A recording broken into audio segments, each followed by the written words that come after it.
एक लड़के को समंदर के बीचों बीच 1 साल के लिए भेजा गया ताकि वो वहां मौसमी तहकीक रिसर्च कर सके। उसे इतनी बड़ी तनख्वाह दी गई कि उसने अपनी जान की परवाह तक नहीं की। जब वो वहां पहुंचा तो उस पुराने लाइट हाउस में पहले वाला अफसर जो वहां 1 साल से तैनात था कहीं दिखाई नहीं दिया। लड़का वहां अकेला रहने लगा।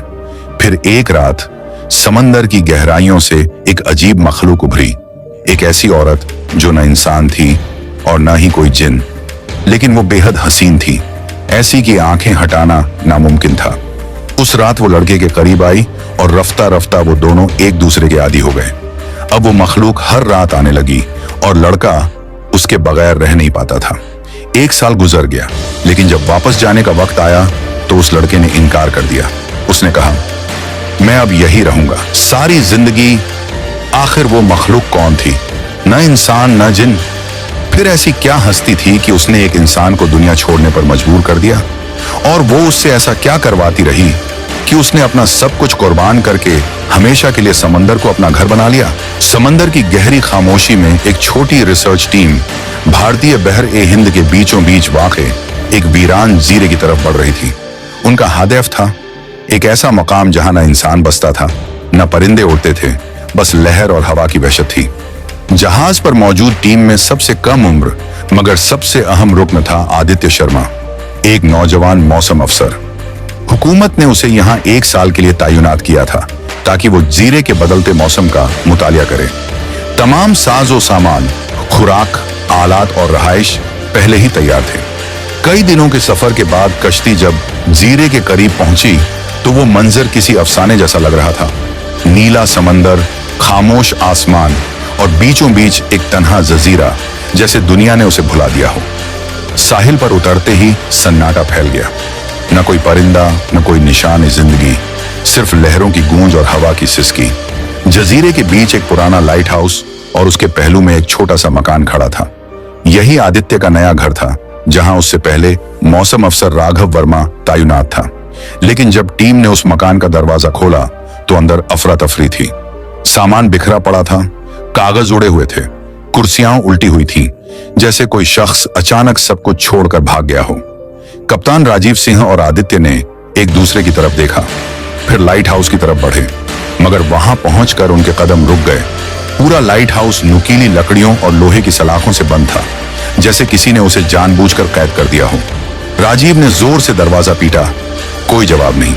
आखिरकार उसने धक्का दिया, दरवाजा चरचराहट के साथ खुल गया और अंदर एक अधेड़ उम्र शख्स खड़ा था, गोविंद नाथ। राजीव ने पूछा, पिछला अफसर राघव कहाँ है? गोविंद ने सर्द लहजे में कहा, वो समंदर की तरफ गया था और कभी वापस नहीं आया। कप्तान खामोश हो गया। आसपास की हवा जैसे रुक गई थी। उसने आदित्य से कहा, अगर चाहो तो हमारे साथ वापस चल पड़ो, ये जगह ठीक नहीं। लेकिन आदित्य ने इनकार कर दिया। उसके दिल में एक ही ख्याल था, अगर मैं ये काम मुकम्मल कर पाया तो मेरा नाम बन जाएगा। यूं आदित्य ने फैसला कर लिया, खाह वाह जीरा कितना ही सन्नाटेदार और खतरनाक क्यों ना हो, वो ये साल यहीं गुजारेगा। कप्तान राजीव ने रवानी से पहले आदित्य के हाथ में बंदूक थमाई। ये जगह महफूज नहीं लगती, वो बोला, अपना ख्याल रखना। कश्ती के इंजन की आवाज समंदर में मध्यम होती गई और देखते ही देखते वो लोग लहरों के पार गायब हो गए। अब जजीरे पर सिर्फ एक शख्स बाकी था, आदित्य। उसने खामोशी से अपने नए घर की सफाई की, टूटी मेज सीधी की, फर्श झाड़ा और सारा सामान तरतीब दिया। रात उतर चुकी थी, चांद बादलों के पीछे अधूरा चमक रहा था। आदित्य ने एक दराज खोली तो अंदर से एक पुरानी डायरी निकली, पुराने मौसम अफसर राघव वर्मा की। सफ़हें जर्द थे मगर तहरीरें जिंदा। डायरी में जजीरे का जिक्र था और एक रहस्यमय मखलूक का जो रात के वक्त समंदर से निकलती थी। कुछ सफ़हें अधूरे थे, जैसे लिखने वाला अचानक रुक गया हो। आदित्य ने सोचा, शायद राघव अकेला था, वक्त गुजारने के लिए ये कहानियां गढ़ता रहा होगा।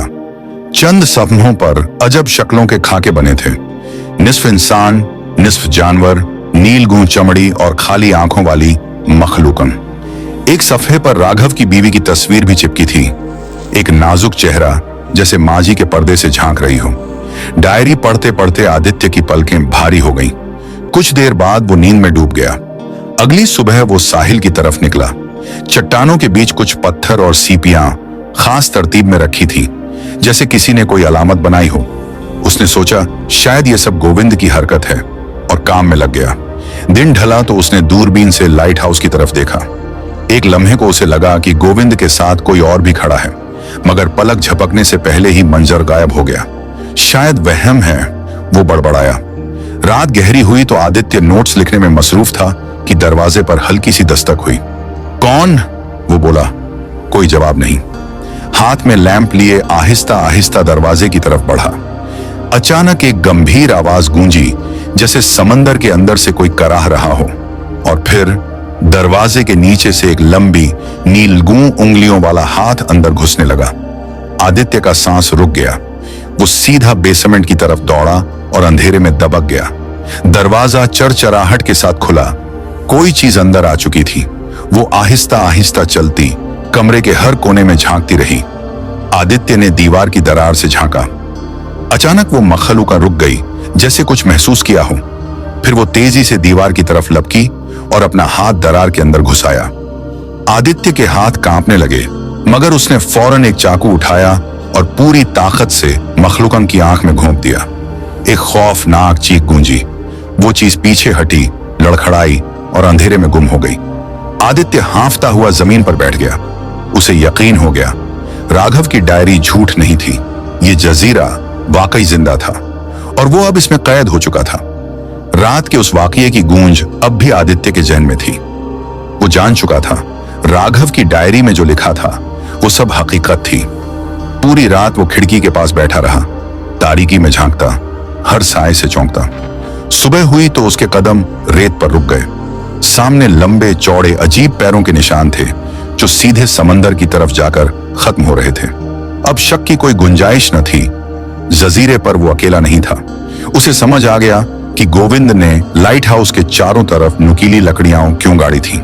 अगर वो इसी घर में रहा तो ये मखलूक एक दिन जरूर लौटेंगी। वो घबराकर लाइट हाउस की तरफ दौड़ा। गोविंद, दरवाजा खोलो, मुझे अंदर आने दो, वो चीखा। ऊपर से गोविंद की करख्त आवाज गूंजी। तुझे उसी दिन जहाज के साथ जाना चाहिए था।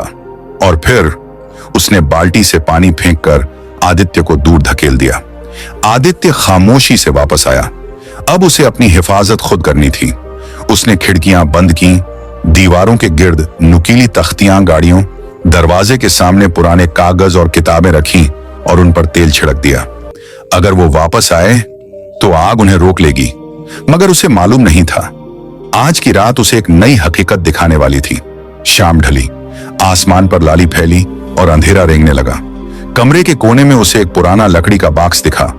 अंदर बंदूक और कई गोलियां रखी थीं।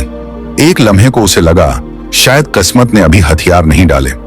रात के बढ़ते सन्नाटे में आदित्य बंदूक हाथ में लिए कमरे के कोने में दबक कर बैठ गया। दिल की धड़कनें तेज हो चुकी थीं। फिर अचानक एक आवाज उठी, भारी, गहरी, जैसे समंदर खुद सांस ले रहा हो। आदित्य ने खिड़की के दर्ज से झांका और उसकी आंखें फटी की फटी रह गईं। पानी की सतह से दर्जनों नीलगू मखलूकात उभर रही थीं।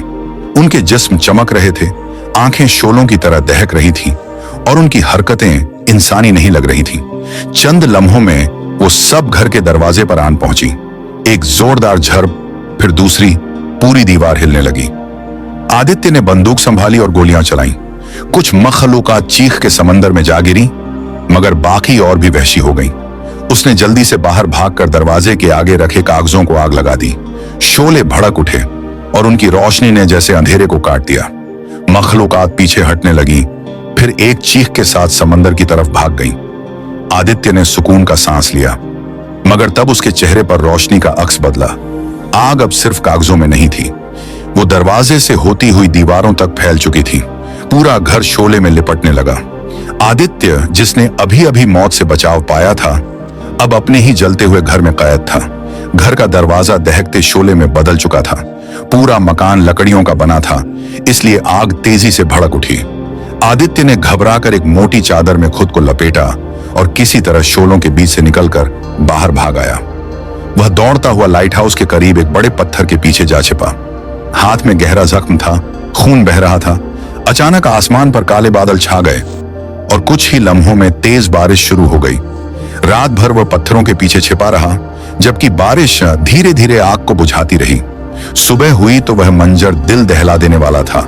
आदित्य का घर मुकम्मल तौर पर जलकर राख हो चुका था। अब उसके पास कुछ भी नहीं बचा था, न तो पनाह, न खाना, न सुकून। जिंदा रहने का एक ही रास्ता था, लाइट हाउस।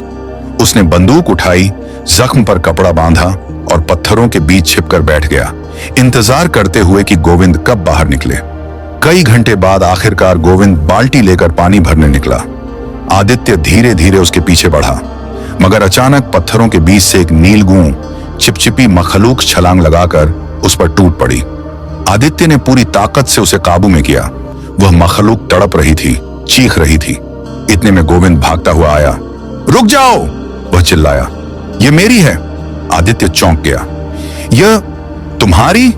उसने बंदूक संभालते हुए कहा। गोविंद हांफते हुए बोला, यह मेरी पालतू है, नुकसान मत पहुंचाओ इसे। आदित्य ने बंदूक की नली मखलूक पर रखी और मौका पाकर कहा, अगर तुम चाहते हो कि यह जिंदा रहे तो मुझे लाइट हाउस में रहने दो, वरना मैं इसे अभी मार दूंगा। गोविंद खामोश खड़ा रहा, फिर धीरे सर झुका दिया। वह जानता था आदित्य के पास खाने का सामान और बारूद दोनों हैं। दुश्मनी का मतलब तबाही था। शाम तक दोनों वापस लाइट हाउस पहुंचे। आदित्य हैरान था। अब उसके सामने एक नया राज खुल चुका था। यह मखलूकन कोई आम जानवर नहीं थी। यह तुम्हारे काबू में कैसे आई? आदित्य ने पूछा। गोविंद ने गहरी सांस ली। एक दिन यह मेरे जाल में फंस गई थी। मैंने इसे छोड़ा था। तब यह छोटी थी, फिर कभी मुझसे जुदा नहीं हुई। मेरी हर बात मानती है। आदित्य ने गौर से मखलूक को देखा। उसकी आंखों में इंसान जैसी चमक थी, मगर चेहरे पर सदियों का दर्द। गोविंद बोला, मैं इस जजीरे का बादशाह हूं। ये मेरा घर है, मेरी सल्तनत। उसके लहजे में जुनून टपक रहा था। जजीरे की चट्टानों पर उसने खुद ही कंधा किया था। गोविंद यहाँ का बादशाह है। आदित्य ने हैरानी से कहा, तुम इसके साथ ऐसे पेश आते हो जैसे गुलाम हो। गोविंद के चेहरे पर एक साया उभरा और वह बोला, यह सिर्फ पालतू नहीं, मेरी है। हर रात यह मेरी ख्वाहिश पूरी करती है। यह सुनकर आदित्य के चेहरे का रंग उड़ गया। उसके अंदर डर और क्रोध की लहर दौड़ गई। अब उसे समझ आ गया, यह जजीरा सिर्फ मौसमों के राज नहीं छुपाए हुए, बल्कि इंसानी वहशत की गहराइयां भी। एक रात गोविंद ने आदित्य को एक चौंकाने वाली बात बताई। एक बार उस मखलूकन ने मुझ पर हमला किया था। फिर उसकी आवाज में फख्र भर गया। मैंने उसे ऐसी सजा दी कि अब वह खुद को मेरी गुलाम समझती है। आदित्य यह सुनकर पत्थर का हो गया। अब उसे समझ आ गया, वो मखलूकात हर रात समुंदर से अपनी उसी साथी को छुड़ाने आती थी, मगर गोविंद उन्हें कभी कामयाब नहीं होने देता था। गोविंद ने बताया कि वो सूरज की रोशनी से डरती हैं, क्योंकि दिन के उजाले में उनकी त्वचा जल जाती है। यह जानकर आदित्य के दिल में डर की एक नई तह उतर गई। अब वह टापू से भागना चाहता था, मगर फरार मुमकिन नहीं था। शाम ढली। गोविंद ने बंदूक संभालते हुए कहा, तैयार रहो, आज रात वो जरूर आएंगी। लाइट हाउस की लाइटें जलीं और कुछ ही देर में समुंदर की सतह हिलने लगी। पानी के अंदर से दर्जनों नीले शरीर उभरे, चमकते, कांपते, सांस लेते, जैसे अंधेरा उन्हें जन्म दे रहा हो। गोविंद ने फायरिंग शुरू कर दी। गोलियां चलने लगीं, गूंज फैल गई, लेकिन आदित्य के हाथ कांपने लगे। वो डर के मारे लाइट हाउस के अंदर भाग आया। वापस आओ, लड़ो, गोविंद चिल्लाया, मगर आदित्य कोने में सिमट गया और कुछ ही लम्हों में बेहोश हो गया। रात भर गोविंद अकेला लड़ता रहा। जब सुबह हुई तो उसने गुस्से में आदित्य के चेहरे पर पानी फेंका। उठो, अगर जिंदा रहना है तो लड़ना सीखो, वरना तुम्हें यहां से बाहर फेंक दूंगा। अब से तुम मेरी हर बात मानोगे। पानी भरना, लाइट हाउस के सारे काम और रात को गार्ड ड्यूटी। आदित्य के पास कोई रास्ता नहीं था। उसने सर झुका दिया। अगली रात जब समुंदर फिर हिला तो आदित्य ने बंदूक उठाई। इस बार उसके अंदर डर नहीं, गुस्सा था। उसने गोलियां चलाईं, चीखें गूंजी, मगर गोविंद खामोश रहा। वो धीरे से पीछे हटा और लाइट हाउस का दरवाजा बंद करके खुद अंदर चला गया। आदित्य अब अकेला था। रात भर लड़ता रहा। हर गोली के साथ उसका डर कम होता गया। जब सुबह हुई, गोविंद ने दरवाजा खोला और देखा कि आदित्य दरवाजे के बाहर खून में लथपथ बैठा है, मगर उसकी आंखों में एक नया अज़्म था। अब वो जान चुका था, इन मखलूकात से जिंदा रहने के लिए डरना नहीं, डट जाना जरूरी है। दिन गुजरते गए। रातें जंग में, दिन गोविंद की खिदमत में बीतने लगे। टापू अब उसके लिए एक कैदखाना बन गया था। उसके अंदर एक ही सवाल था, कब वो इस जहन्नुम से आजाद होगा। लेकिन वक्त के साथ कुछ बदलने लगा। वो मखलूका जिससे कभी वो कांपता था, अब उसे अजीब तौर पर खामोश और उदास दिखने लगी। उसके चेहरे पर वहशत नहीं, तन्हाई थी। आदित्य के दिल में हमदर्दी जगी। शायद वो भी अपने लोगों से बिछड़कर उसी कैद में जीने पर मजबूर थी। आदित्य ने सोचा, शायद फर्क सिर्फ इतना है कि एक इंसान है, दूसरा मखलूका, मगर दोनों ही आजादी के कैदी हैं। आदित्य ने उस मखलूका को एक नाम दे दिया था, अनारिया। दिन गुजरते गए और टापू की रातों का शोर धीरे धीरे मध्यम होने लगा। जहां कभी चीखें और गोलियों की आवाज गूंजती थी, अब वहां एक अजीब सी खामोशी पसरी थी। एक दिन आदित्य ने महसूस किया कि हमले कम हो रहे हैं। शायद सर्दियों में ये कहीं और चली जाती है, लेकिन गोविंद ने बात काट दी। नहीं, वो फिर आएंगी। अब वो अपनी तादाद बढ़ा रही हैं। कुछ दिन यूं ही बीत गए। एक रात दोनों खाने के बाद शतरंज खेलने बैठे। खेल में इतने खो गए कि उन्हें याद ही न रहा। लाइट हाउस की रोशनी जलाना भूल गए। अंधेरा छा गया। अचानक समुंदर की लहरें उबल उठी। दूर से डरावनी आवाजें आने लगी और पानी के भीतर से दर्जनों मखलूकात उभर आईं। उनके जिस्म नीले शोलों की तरह चमक रहे थे। गोविंद ने फायरिंग शुरू कर दी। आदित्य ने भी बंदूक उठाई, मगर उसके हाथ कांप रहे थे। गोलियां खत्म होने को थीं। कोई प्लान नहीं, कोई उम्मीद नहीं। दोनों लड़ते लड़ते ऊपर पहुंच गए। इसी दौरान एक मखलूका ने गोविंद के पैर में गहरा जख्म कर दिया। खून बह निकला, मगर वो फिर भी फायर करता रहा। आदित्य के दिल में मौत का डर लहराने लगा। लेकिन तभी पूरब में सूरज की पहली किरण फूटी और जैसे ही रोशनी फैली, वो सारी मखलूकात तड़पती, चीखती वापस समुद्र में गायब हो गईं। कड़कती धूप में लाइट हाउस के दरवाजे पर अनारिया दिखी। वो धीरे धीरे आई, गोविंद के जख्मों पर पानी डाला और खामोशी से मरहम लगाया। आदित्य ने यह मंजर देखा और पहली बार उसे एहसास हुआ कि ये दरिंदा असल में एहसास रखने वाली हस्ती है। लेकिन उसके दिल में एक कड़वा सच उतर चुका था, हम ये जंग नहीं जीत सकते। गोलियां कम थीं, खाने का जखीरा भी घट चुका था। अब बस इंतजार था, मौत का या किसी चमत्कार का। अगले दिन आदित्य तट के पास घूम रहा था जब उसने दूर समुंदर में एक जहाज देखा। उसकी आंखों में उम्मीद की चमक लौट आई। वो दौड़ता हुआ अंदर गया, फ्लेयर गन उठाई और आसमान की तरफ फायर कर दिया। लेकिन तभी गोविंद लपक कर आया और उसे रोक लिया। रुक जाओ, कोई फायर नहीं, आदित्य चीखा। क्यों? वो हमें बचा सकता है। गोविंद की आंखों में पागलपन था। तुम कहीं नहीं जाओगे, ये टापू मेरा है, मेरी दुनिया, मेरी सल्तनत। आदित्य कुछ कहने ही वाला था कि अचानक अनारिया गोविंद पर झपट पड़ी। वो आदित्य को बचाना चाहती थी। गोविंद ने गुस्से में धक्का दिया। अनारिया चीखी, उसकी आवाज हवा में गूंज गई। गोविंद का चेहरा जुनून से लाल हो गया। अब वो सिर्फ एक राजा नहीं रहा था, वो एक कैदी राजा बन चुका था जो किसी को आजाद नहीं देख सकता था। आदित्य जान गया कि वो किसी मानसिक कैद में है। गोविंद को डर था कि अगर आदित्य चला गया तो वो दुनिया को इन मखलूकात का राज बता देगा। इस बीच वो जहाज धीरे धीरे समुद्र की धुंध में गायब हो गया। आदित्य खामोश खड़ा रह गया। अब वो जान चुका था, ये टापू उसका कैद खाना है और गोविंद उसका रखवाला। कुछ दिन खामोशी में गुजरे। गोविंद का गुस्सा बढ़ता गया और उसका निशाना बनी बेचारी अनारिया। एक रात वो जख्मी हालत में आदित्य के पास आई। उसकी आंखों में आंसू थे। मेरे साथ चलो, उसने धीरे से कहा, मैं तुम्हें कुछ दिखाना चाहती हूं। और दोनों चल पड़े, उस टापू के उस कोने की तरफ जहां इंसान का कदम शायद कभी न पहुंचा था। आदित्य ने जब उस पुरानी बोट को देखा तो उसके अंदर एक नई उम्मीद जाग उठी। शायद यही इस जहन्नुम से निकलने का रास्ता हो। जब उसने गोविंद से बोट के बारे में पूछा तो वो मुस्कुराया, जैसे सब कुछ पहले से जानता हो। हाँ, मुझे मालूम था कि इस टापू के उस हिस्से में एक बोट है। फिर उसने भारी आवाज में कहा, कुछ लोग एक बार यहाँ इसी बोट के जरिए पनाह लेने आए थे, मगर सुबह होने से पहले वो सब खत्म हो गए। उन मखलूकात ने किसी को जिंदा नहीं छोड़ा। गोविंद ने बताया कि वो लोग गोला बारूद से भरा जहाज लेकर आ रहे थे, लेकिन समुंदर के तूफान ने उन्हें यहाँ ला पटका और उनका जहाज इसी टापू के करीब डूब गया। ये सुनकर आदित्य के दिमाग में एक नया मंसूबा उभरा। अगर हम उस जहाज के मलबे तक पहुंच सकें तो शायद वहां से हमें डायनामाइट या गोलियां मिल जाएं।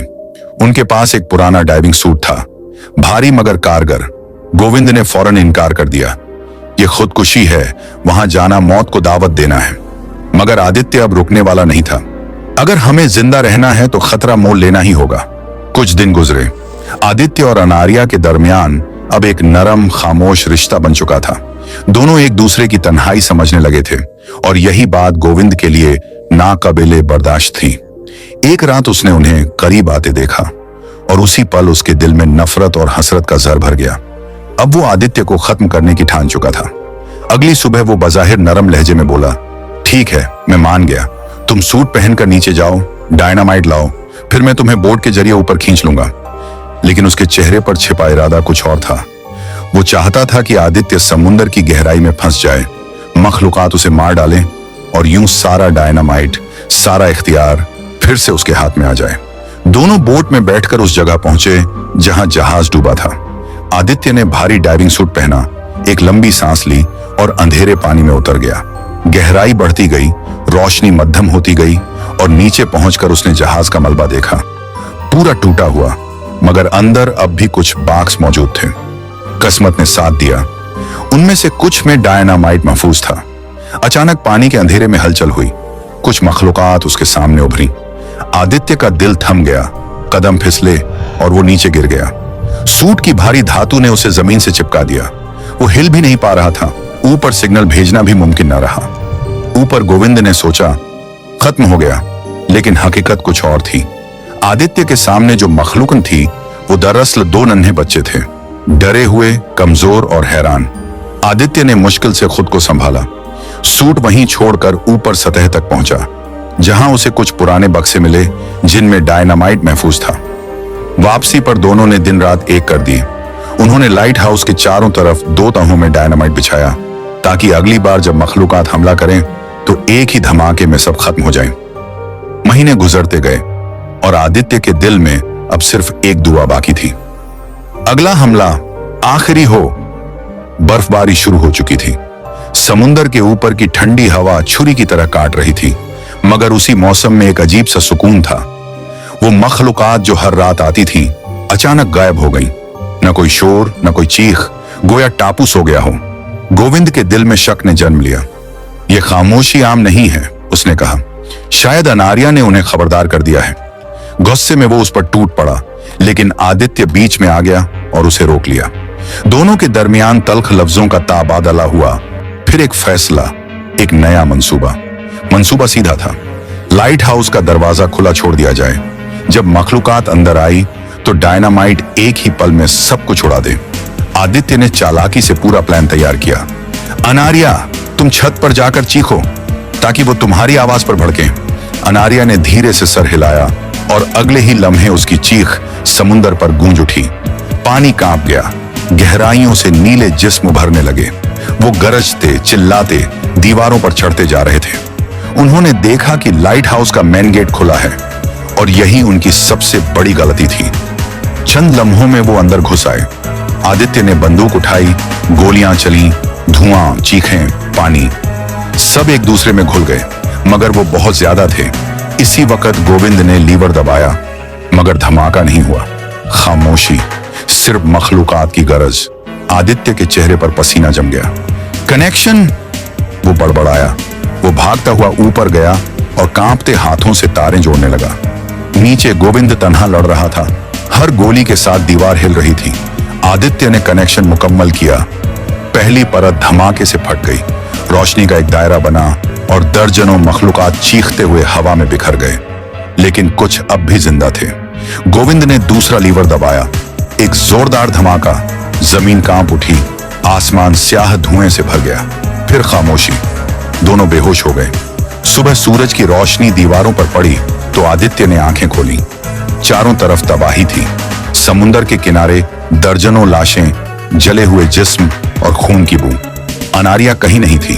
गोविंद हाथ में बंदूक लिए उन जख्मी मखलूकात को मार रहा था जो अब भी सांस ले रही थी। आदित्य की नजर एक झुलसे हुए मखलूक पर पड़ी। उसके गले में एक नेकलेस लटक रहा था।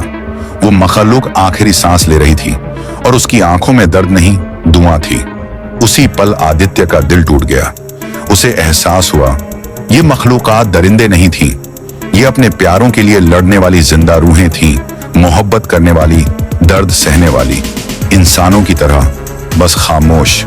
लेकिन गोविंद के लिए यह सब बेमानी था। उसने बंदूक उठाई और आखिरी बची मखलूकों को भी गोली मार दी। उस दिन के बाद मखलूकात कभी वापस नहीं आई, मगर हर रात समुंदर की लहरों के साथ मध्यम रोने की आवाजें सुनाई देती, जैसे कोई माँ अपने खोए हुए बच्चों को पुकार रही हो। आदित्य के दिल में पछतावा उबल पड़ा। अब वो समझ चुका था, असल दरिंदे वो मखलूकात नहीं थी। दरिंदा तो शायद वो खुद बन गया था। आदित्य किनारे पर बैठा छोटे पत्थरों से एक गोल दायरा बना रहा था। उस दायरे के बीच में उसने एक छोटी लकड़ी की कश्ती रख दी, वही कश्ती जो कभी अनारिया के हाथों में थी। वो चाहता था कि अगर वो जिंदा है तो ये निशानी देखकर वापस आ जाए। वो घंटों वहीं बैठा रहा। सूरज डूब गया, चांद निकल आया, मगर अनारिया नहीं लौटी। आखिरकार वो थककर वहीं सो गया। सुबह आंख खुली तो गोविंद पास ही सो रहा था। उसके पास कुछ पुरानी चीजें रखी थी, झंग लगे नक्शे, फटी किताबें और एक पुरानी तस्वीर। आदित्य ने तस्वीर उठाई और अगले ही पल उसका दिल जैसे थम गया। तस्वीर में वही औरत थी जिसका फोटो आदित्य ने राघव की डायरी में देखा था, राघव की बीवी। और उसके साथ जो शख्स खड़ा था वो कोई नया चेहरा नहीं, खुद गोविंद था। अब सब साफ हो गया। राघव मरा नहीं था, वो जिंदा था, मगर अपनी पहचान बदलकर इसी टापू पर गोविंद बनकर रहने लगा था। बीवी के खो जाने के बाद वो दुनिया से टूट गया और इस टापू को अपना किला, अपनी सल्तनत बना लिया। आदित्य के दिल में ठंडी लहर दौड़ गई। अब वो समझ गया था, ये टापू सिर्फ गोविंद की कैद नहीं, उसकी अपनी भी कैद बन चुका है। वो भी धीरे धीरे वैसा ही अकेला, वैसा ही खामोश होता जा रहा था। शाम को वो फिर किनारे पर गया। दायरे में रखी वो छोटी कश्ती अब वहां नहीं थी, लेकिन उसी जगह एक नन्हा मखलूका खड़ा था, अपने छोटे हाथों में वही कश्ती थामे हुए। आदित्य ने नरमी से मुस्कुराकर एक जलती लकड़ी उस दायरे में डाल दी। ये उसका इशारा था। वो लड़ना नहीं चाहता, बस अमन चाहता है। कुछ ही देर में समुंदर की लहरें उभरने लगी। फिर अनारिया निकली, उसके पीछे दर्जनों मखलूकात, मगर इस बार उनके चेहरों पर वहशत नहीं थी। उनकी आंखों में सिर्फ सुकून की इल्तिजा थी। सब खामोश खड़े थे। ये दुश्मन नहीं थे, बस अपने बच्चों के लिए एक महफूज जगह मांगने वाले थे। अचानक लाइट हाउस की दिशा से गोविंद नजर आया, हाथ में बंदूक, आंखों में पुराना जुनून। ये सब क्या तमाशा है? वो गरजा। ये मखलूकात हमारे दुश्मन हैं। आदित्य ने नरमी से कहा, नहीं गोविंद, ये अब लड़ना नहीं चाहते, ये सिर्फ जीना चाहते हैं, शांति से, आजादी से। गोविंद ने उसे नजरअंदाज किया। उसने अनारिया की तरफ बंदूक तानकर चिल्लाया, अंदर चली जाओ। मगर अनारिया नहीं हिली। उसके चेहरे पर अब डर नहीं, बल्कि वो हिम्मत थी जो सदियों की गुलामी के बाद जन्म लेती है। गोविंद के चेहरे पर पसीना उभर आया। उसकी उंगली बंदूक के ट्रिगर पर कांप रही थी। उसके अंदर का बादशाह, जो खुद को लाइट हाउस का मालिक समझता था, अब टूटने लगा था। कोई उसका हुक्म नहीं मान रहा था, न आदित्य, न अनारिया और न वो खामोश समुंदर, जो अब जैसे उसके खिलाफ बगावत कर चुका था। वो धीरे धीरे लाइट हाउस की तरफ बढ़ने लगा। आदित्य ने सोचा, शायद अब उसे एहसास हो गया है, शायद अब वो बदल जाएगा। लेकिन वो गलत था। गोविंद के चेहरे पर अब भी वही जुनून था, वही वहशत, जैसे समुंदर की गहराइयों ने खुद उसे निगल लिया हो। आदित्य तेजी से लाइट हाउस की तरफ भागा और दूसरी तरफ गोविंद, जो अब अपने होशो हवास खो चुका था, सिग्नल गन निकालकर आसमान की तरफ फायर कर देता है। एक लम्हे में आसमान चमक उठा और रोशनी का गोला सीधा जाकर एक नन्हे मखलूका के बच्चे से टकरा गया। वो बच्चा जमीन पर गिरा, उसकी हरकत थम गई, पूरा किनारा साकित हो गया। अनारिया की चीख फिजा में गूंज गई। समुंदर के किनारे खड़ी मखलूकात पीछे हट गईं और डर के मारे पानी में लौट गईं। आदित्य के दिल में आग भड़क उठी। वो गुस्से, दर्द और बेबसी में चीखा, क्यों किया तूने ये सब? ये मखलूकात तो सिर्फ सुकून चाहती थी। गोविंद का चेहरा पागलों जैसा हो गया। वो गरजा, मैं इनका बादशाह हूं, अगर मैं न रहूं तो यहां राज कौन करेगा? उसने लोहे का रॉड उठाया और आदित्य की तरफ लपका। आदित्य पीछे हटा, फिर एक पल की खामोशी में बोला, रुक जाओ राघव। गोविंद के कदम रुक गए। आदित्य की आवाज धीमी मगर गूंजती थी, हाँ तुम ही हो राघव, वही वेदर ऑफिसर जो कभी यहां तैनात था। तुम मरे नहीं थे, बस बदल गए थे। नाम, चेहरा, आवाज सब बदल लिया, मगर अंदर का अकेलापन जिंदा रहा। गोविंद के चेहरे पर खालीपन छा गया। उसके हाथ से रॉड गिर गया, आंखों में नमी आ गई। आदित्य ने धीरे से कहा, तुम कातिल नहीं हो राघव, ये सब तुम्हारे अंदर के दर्द का शोर है। तुम्हारी बीवी की मौत, तुम्हारा अकेलापन, इन्हीं ने तुम्हें दरिंदा बना दिया। ये मखलूकात दुश्मन नहीं, ये तो सिर्फ अपने घर लौटना चाहती थी। पहली बार गोविंद की आंखों से आंसू बह निकले। उसने सर झुकाया और धीरे धीरे लाइट हाउस से बाहर गया। समुंदर के किनारे जाकर वो रुका, बंदूक नीचे फेंकी और बाजू फैला दिए। मैंने गलत किया, उसकी आवाज कांपी। मैं इन सब से माफी चाहता हूं। पानी की लहरें उठने लगीं और वो मखलूकात एक बार फिर समुंदर से निकली। उनकी चीखें अब खौफ नहीं, मातम थीं। चंद लम्हों में वो गोविंद के चारों तरफ जमा हो गईं और वो लहरों के साथ धीरे धीरे डूब गया, हमेशा के लिए। आदित्य खामोश खड़ा रहा, फिर वापस लाइट हाउस के अंदर गया, दरवाजा बंद किया और खिड़की से समुंदर की तरफ देखने लगा। वक्त गुजरता गया, बारिशें आईं, आंधियां चलीं और 1 साल बाद एक सरकारी कश्ती टापू के करीब पहुंची। एक नया वेदर ऑफिसर और एक अफसर उतरे। उन्होंने आदित्य से पूछा, पिछला अफसर कहां गया? आदित्य ने बस इतना कहा, वो समुंदर की तरफ गया था मगर वापस नहीं आया। अफसर ने सर हिलाया और शायद यही समझा कि आदित्य ही गोविंद है, उसी लाइट हाउस का पुराना निगाहबान। आदित्य ने उनकी गलतफहमी को नहीं बदला। वो खामोशी से बालकनी पर गया और समुंदर की तरफ देखा। जहां कभी खौफ था, अब सिर्फ सुकून था। हल्की हवा चल रही थी। आदित्य के होंठों पर एक मध्यम सी मुस्कान थी। वो अब कहीं जाना नहीं चाहता था, बिल्कुल गोविंद की तरह। और समुंदर के उस पार अनारिया अपने खानदान के साथ आजाद थी। अब कोई कैद नहीं, कोई हाकिम नहीं, बस खामोश लहरें और आजादी की सांस। इसी के साथ ये कहानी खत्म हुई। सब्सक्राइब कारण और कमेंट में एपिसोड कमेंट कारण और हम आपको इस मजा तारीफ CH